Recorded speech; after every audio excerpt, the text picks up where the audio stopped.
चलिए शुरू करते हैं। पॉलिटिका एक बहुत ही इम्पोर्टेंट सेट जो बहुत हमेशा गवर्नमेंट एग्जाम में पूछा जाता है। हमारा पहला क्वेश्चन है, किसने राज्य को पृथ्वी पर ईश्वर का अवतार कहा है? किसने राज्य को पृथ्वी पर ईश्वर का अवतार कहा है? सही आंसर हो गया इसका हीगल ने।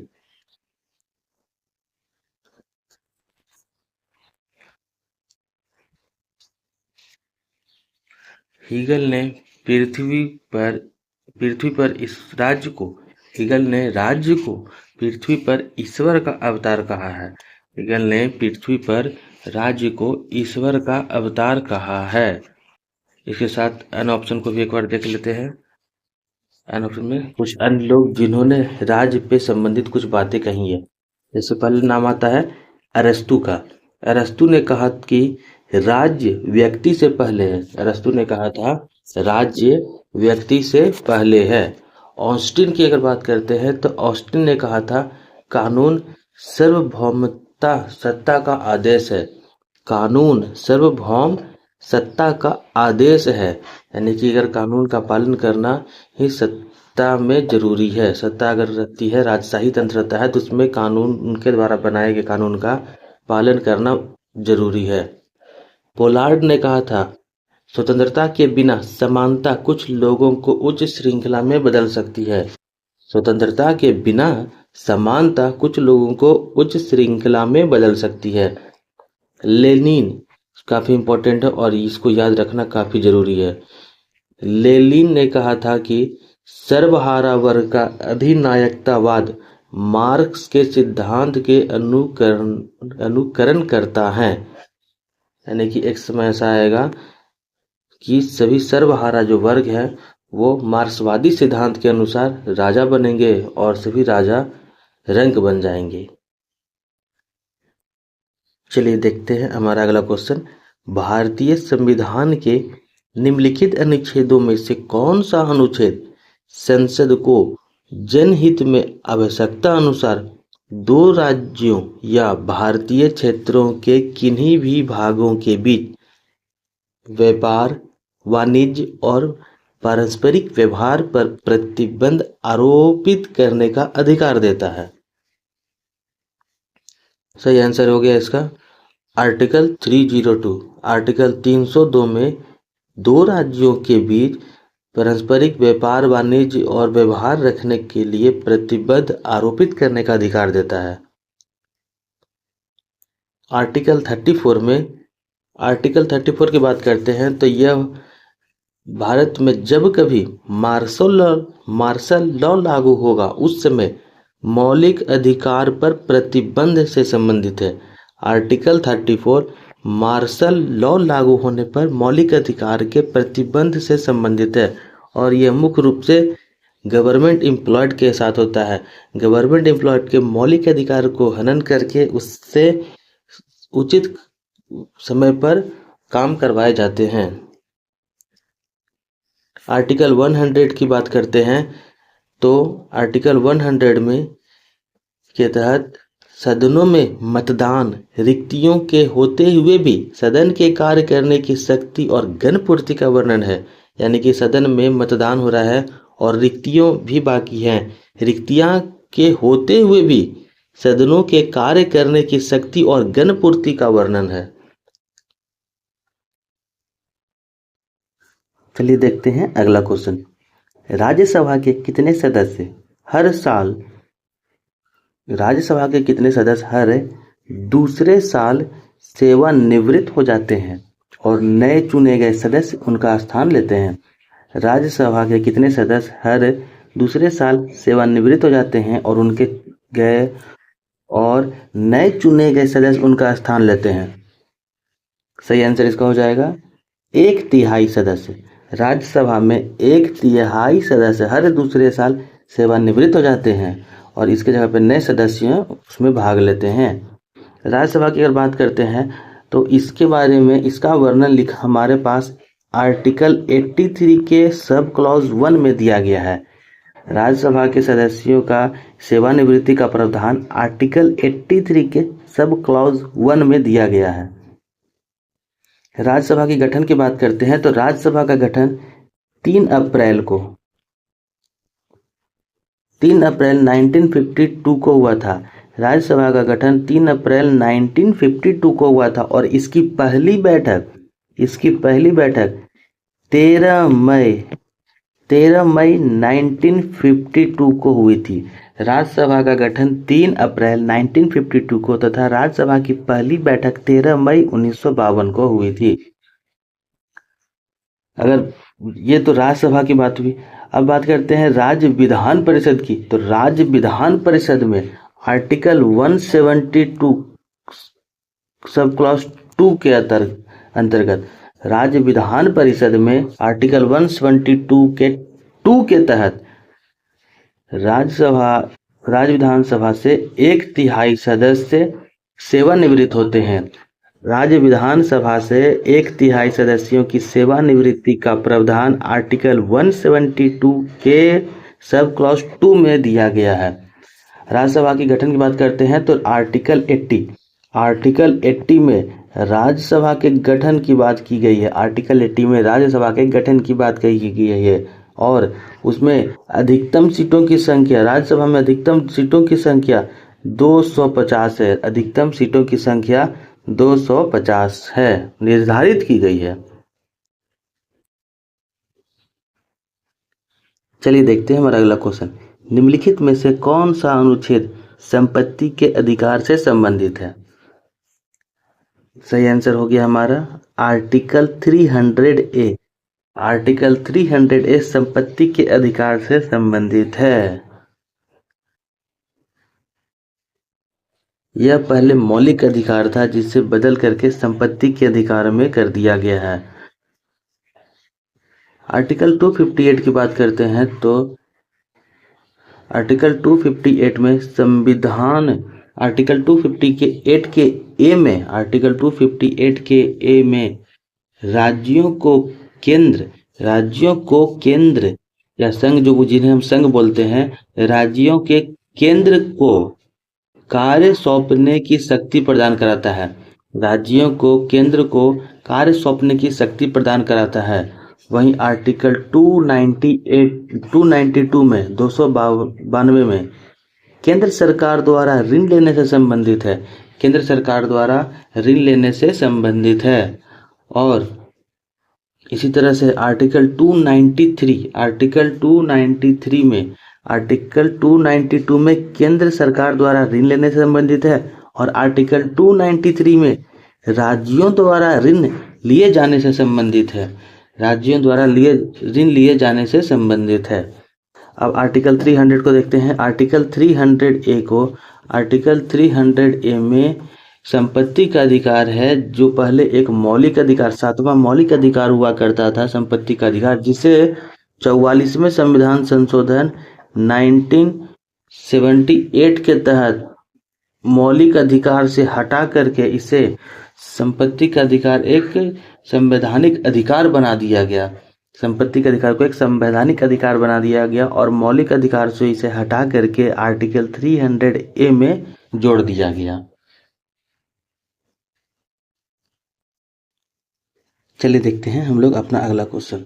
संविधान सभा के निम्नलिखित में से कौन सी समिति, संविधान सभा की निम्नलिखित में से कौन सी समिति के अध्यक्ष राजेंद्र प्रसाद नहीं थे? बताना है कि कौन सी समिति के अध्यक्ष राजेंद्र प्रसाद नहीं थे। इसका सही आंसर हो गया संघीय शक्ति से संबंधित समिति। संघीय शक्तियों से संबंधित समिति। संघीय शक्तियों से संबंधित समिति के जो अध्यक्ष थे वो पंडित जवाहरलाल नेहरू थे। संघीय शक्ति समिति के अध्यक्ष पंडित जवाहरलाल नेहरू थे।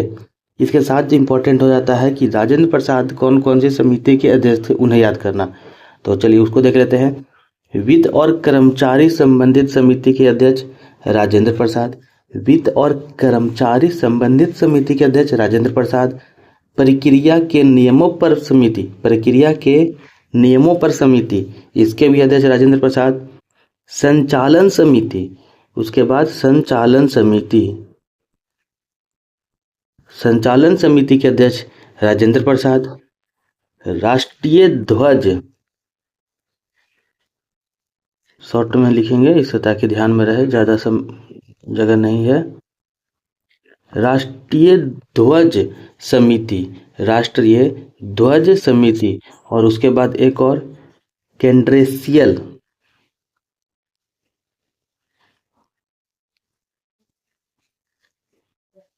केंड्रेशियल समिति, केंड्रेशियल समिति के सदस्य राजेंद्र प्रसाद थे। एक बार फिर से देख लीजिएगा, 5 समितियों के सदस्य राजेंद्र प्रसाद है, जिसमें से वित्त और कर्मचारी समिति, प्रक्रिया समिति, संचालन समिति, राष्ट्रीय ध्वज समिति और केंद्रीय समिति, केंद्रीय समिति के सदस्य डॉक्टर राजेंद्र प्रसाद थे। वहीं संघीय शक्ति से संबंधित समितियों, संघीय शक्तियों से संबंधित समिति के अध्यक्ष जवाहरलाल नेहरू हुआ करते थे। इसमें काफ़ी इम्पोर्टेंट है, प्रांतीय समिति, प्रांतीय संविधान समिति के अध्यक्ष कौन थे? तो प्रांतीय संविधान समिति के अध्यक्ष सरदार पटेल थे। प्रांतीय संविधान समिति के अध्यक्ष सरदार पटेल थे। और प्रारूप समिति के अध्यक्ष, प्रारूप समिति के अध्यक्ष भीमराव अंबेडकर थे। और ये प्रारूप समिति बार बार परीक्षा में पूछा गया है। प्रारूप समिति के अध्यक्ष डॉक्टर भीमराव अंबेडकर थे। चलिए देखते हैं अगला क्वेश्चन। मोटर वाहन अधिनियम 1988 धारा 43 के अनुसार वाहन के अस्थायी पंजीकरण हेतु डैश से अधिक अवधि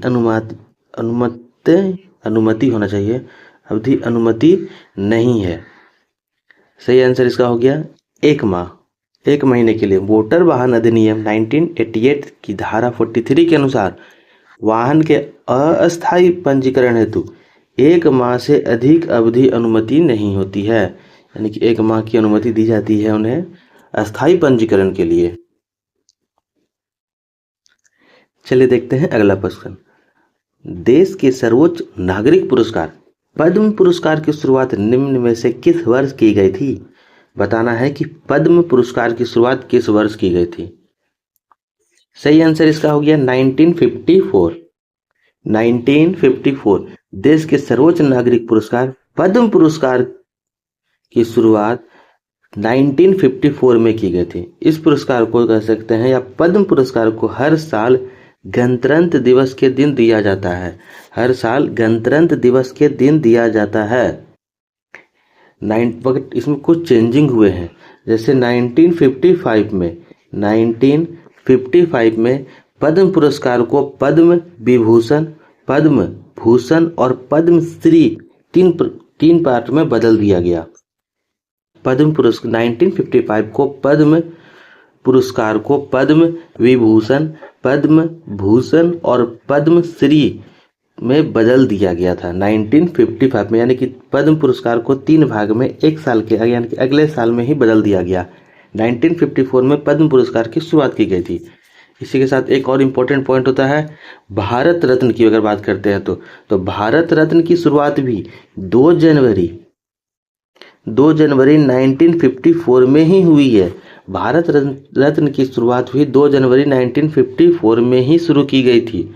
और इसके मिलने वाले सबसे पहले व्यक्ति, या कह सकते हो कि भारत रत्न जिन्हें सबसे पहली बार मिला था, उनमें से सी राजागोपालाचारी, सर्वपल्ली राधाकृष्णन और सी.वी. रमन थे।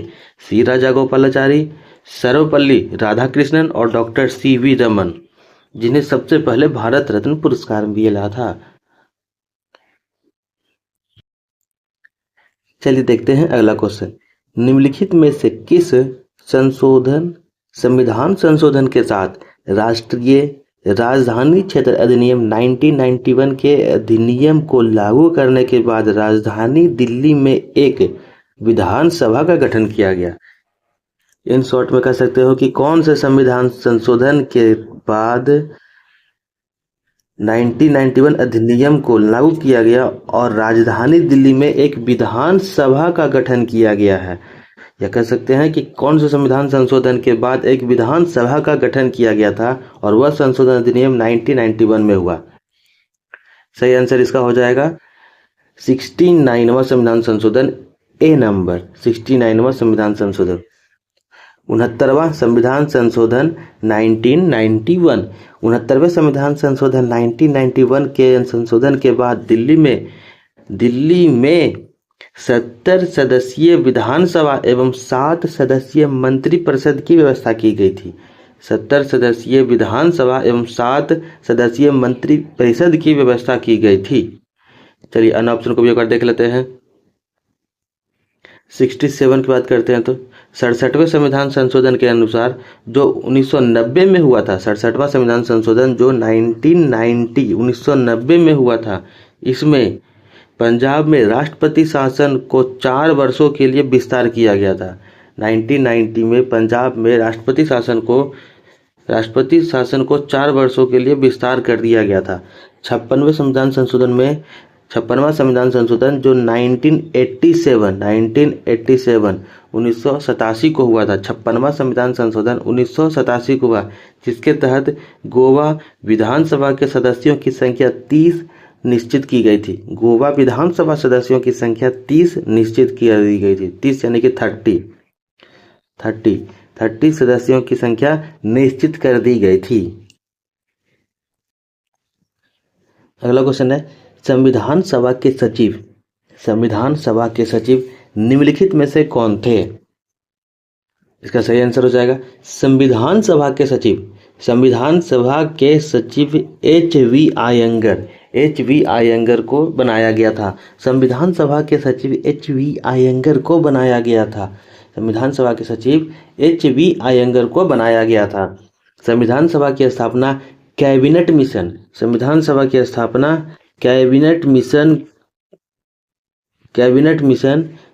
मिशन के तहत 1946 में की गई थी। संविधान सभा की स्थापना कैबिनेट मिशन के अंतर्गत 1946 में की गई थी। संविधान सभा में संविधान का मुख्य प्रारूपकार एस.एन. मुखर्जी, ध्यान दीजिएगा, संविधान सभा में संविधान के मुख्य प्रारूपकार एस.एच. मुखर्जी को बनाया गया था। वहीं सचिव अयंगर थे और प्रारूपकार एस.एच. मुखर्जी को बनाया गया था।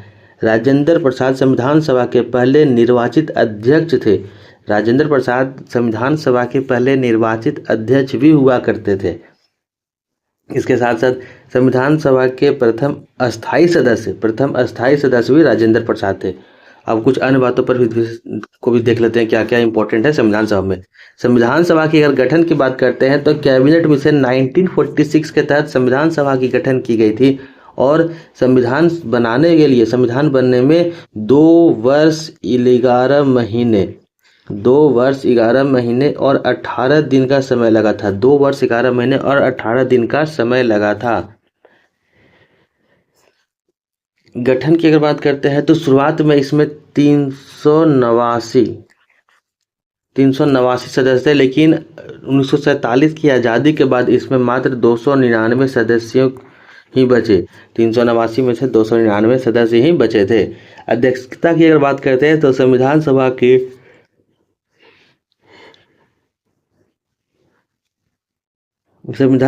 अध्यक्षता में सबसे पहला नाम आता है सच्चिदानंद सिन्हा का जो संविधान सभा के प्रथम अस्थायी अध्यक्ष बने थे। सच्चिदानंद सिन्हा संविधान सभा के प्रथम अस्थायी अध्यक्ष बने थे।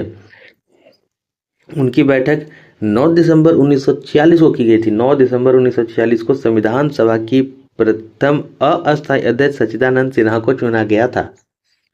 उसके बाद 11 दिसंबर को डॉक्टर राजेंद्र प्रसाद, 11 दिसंबर दूसरी संविधान सभा की दूसरी बैठक डॉक्टर राजेंद्र प्रसाद को संविधान सभा का अस्थायी अध्यक्ष चुन लिया गया।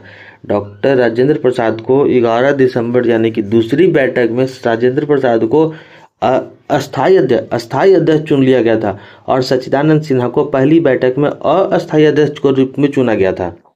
संविधान सभा की तीसरी बैठक 13 दिसंबर 1946, इसमें जवाहरलाल नेहरू द्वारा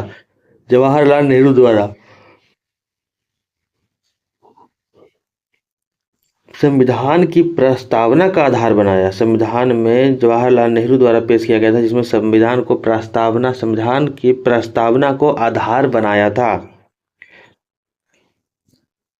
सत्र की बात करते हैं तो संविधान सभा तैयार करने में कुल 114 दिनों तक चर्चा हुई थी। संविधान सभा तैयार करने में कुल 114 दिनों तक चर्चा हुई थी और कुल 165 दिनों तक बैठकें चली थी। कुल 165 दिनों तक बैठकें चली थी और इसमें से 114 दिनों में संविधान सभा के विभिन्न विषयों पर चर्चा की गई थी। चलिए देखते हैं अगला क्वेश्चन।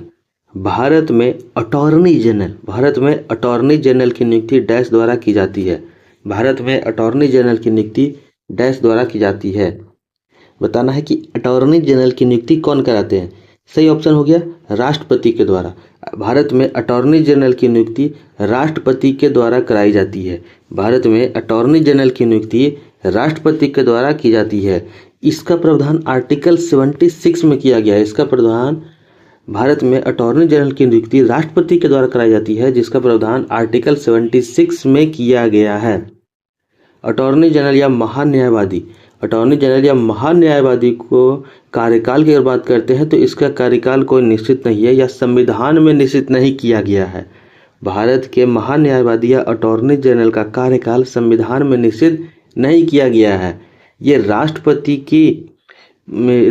के द्वारा इसे निर्धारित किया जाता है। राष्ट्रपति के द्वारा इनका वेतन और इनका कार्यकाल निर्धारित किया गया है।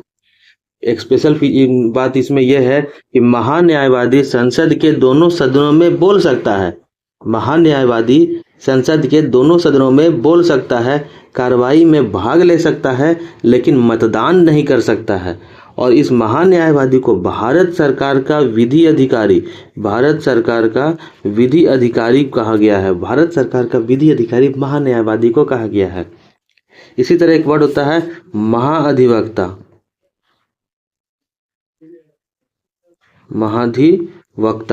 महाधिवक्ता की अगर बात करते हैं तो जिस तरह महान्यायवादी अटॉर्नी जनरल केंद्र सरकार का विधि अधिकारी होता है, उसी प्रकार से महाधिवक्ता राज्य सरकार का प्रमुख विधि अधिकारी होता है। अगर दोनों की योग्यता की बात करते हैं, वह योग्यता जो उच्च न्यायालय के न्यायाधीश बनने योग्य होती है, वही योग्यता महान्यायवादी या महाधिवक्ता की भी होती है।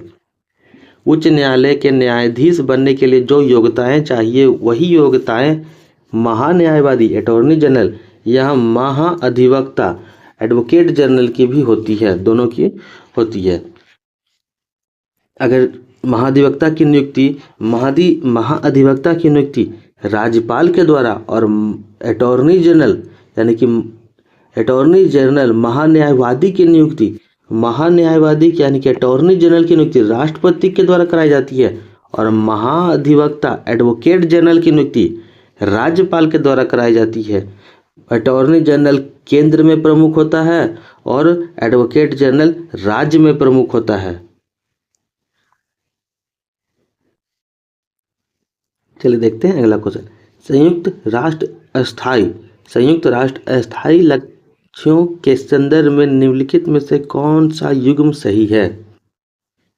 संयुक्त राष्ट्र अस्थायी सदस्यों के संदर्भ में निम्नलिखित में से कौन सा युग्म सही है। सही आंसर इसका हो जाएगा क्लाइमेट एक्शन, जिसमें कुल 13 गोल रखे गए हैं जिन्हें पूरा करना है। क्लाइमेट एक्शन में कुल 13 गोल रखे गए हैं जिन्हें पूरा करना है। विधान परिषद किस साधारण विधेयक को निम्नलिखित में से किस अवधि तक रोका जा सकता है। विधान परिषद किसी साधारण विधेयक को निम्नलिखित में से किस अवधि तक रोका जा सकता है। सही आंसर हो जाएगा उपयुक्त में से कोई भी नहीं, क्योंकि विधान परिषद में किसी साधारण विधेयक को अधिकतम 4 माह की अवधि तक रोक सकती है। विधान परिषद में किसी साधारण विधेयक को अधिकतम 4 अवधि तक रोक कर रख सकती है और उसे रोका जा सकता है।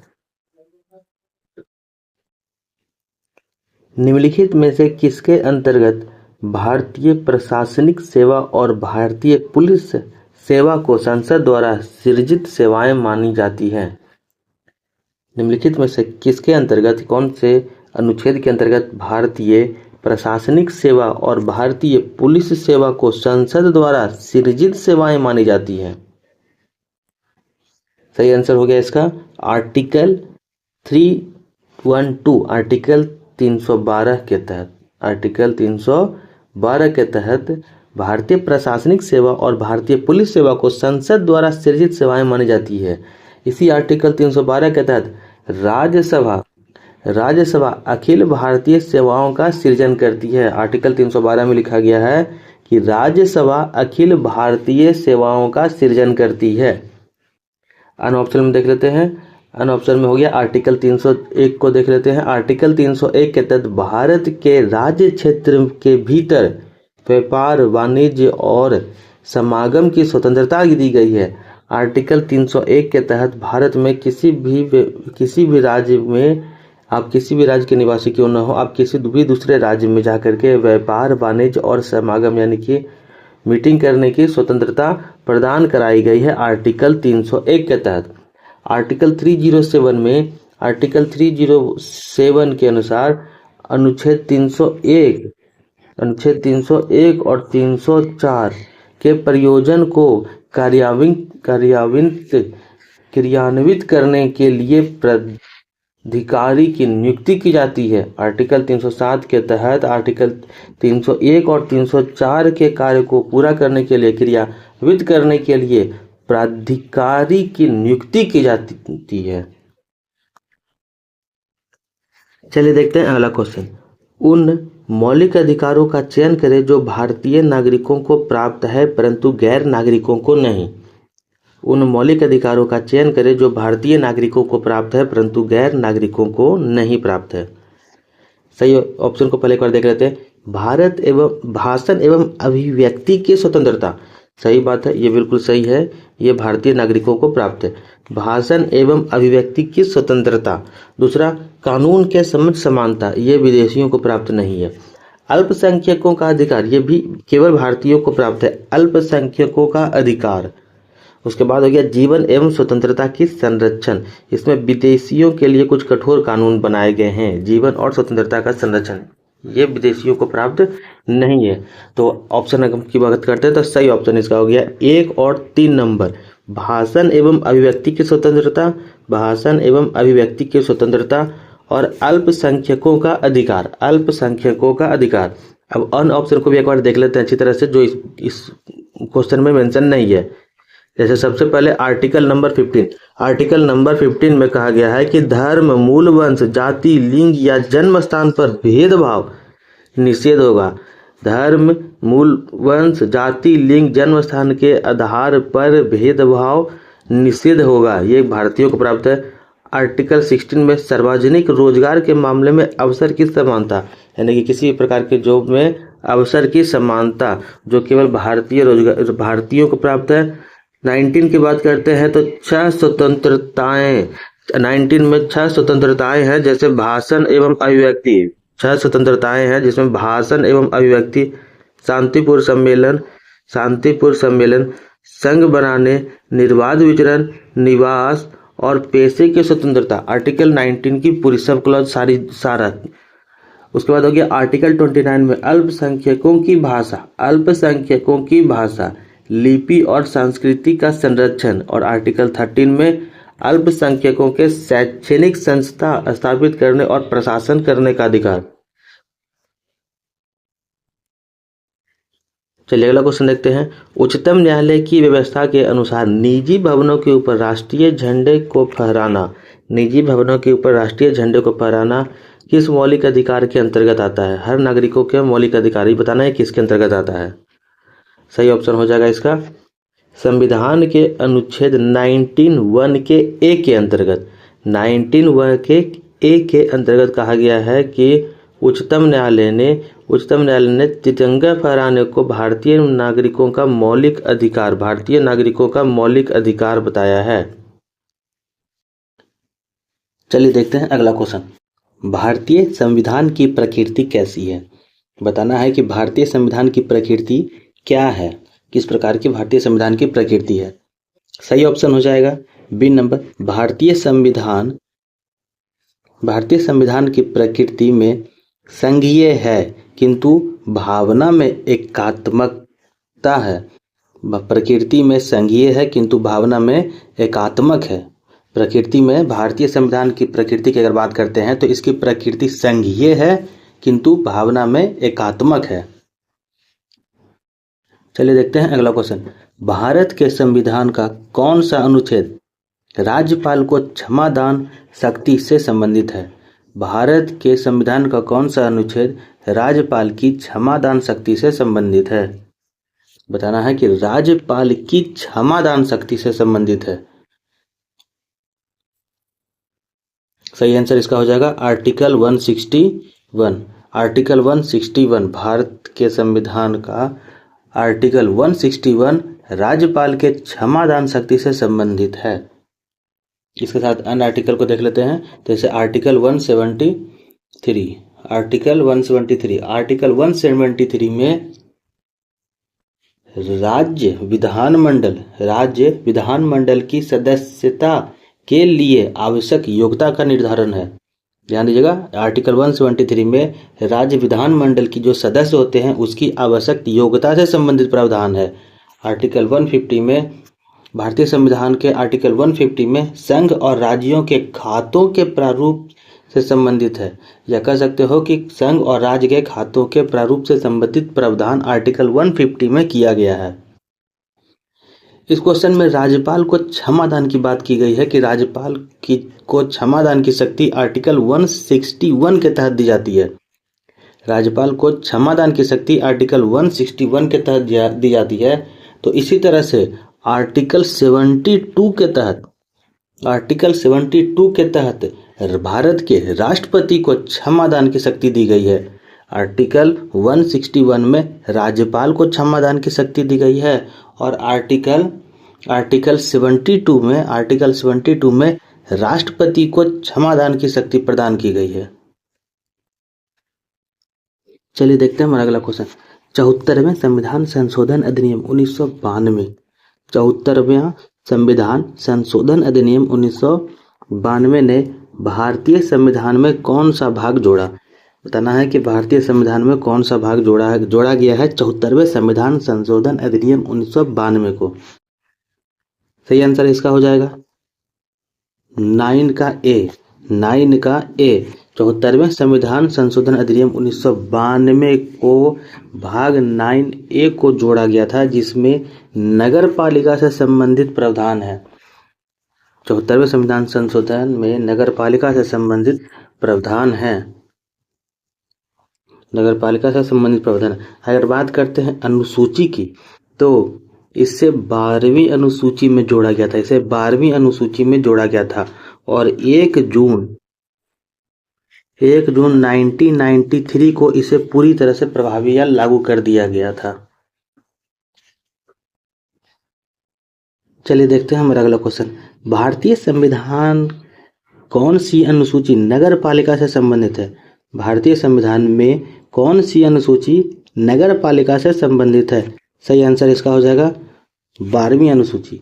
12वीं अनुसूची नगर पालिका से संबंधित है, जिसे 74वें संविधान संशोधन 74 संविधान संशोधन 1992 जस्ट इसके पहले वाला क्वेश्चन है। 1992 को इसे प्रस्तावित रखा गया था और 1 जून 1993 को इसे पारित कर दिया गया था। 1993 को इसे पारित कर दिया गया था। बात करते हैं अन ऑप्शन की, तो अन ऑप्शन में 10वीं अनुसूची की अगर बात करते हैं तो 10वीं अनुसूची में दल बदल कानून के प्रावधान है। 10वीं अनुसूची में दल बदल कानून का प्रावधान है और 9वीं अनुसूची में दल बदल कानून और 9वीं अनुसूची में भूमि अधिनियम एवं विनिमय से संबंधित प्रावधान है। 10वीं अनुसूची में दल बदल कानून का प्रावधान है और 9वीं अनुसूची में भूमि अधिनियम एवं विनिमय से संबंधित प्रावधान है। 12वीं अनुसूची की बात करते हैं तो 12वीं अनुसूची में नगर पालिका से संबंधित प्रावधान है।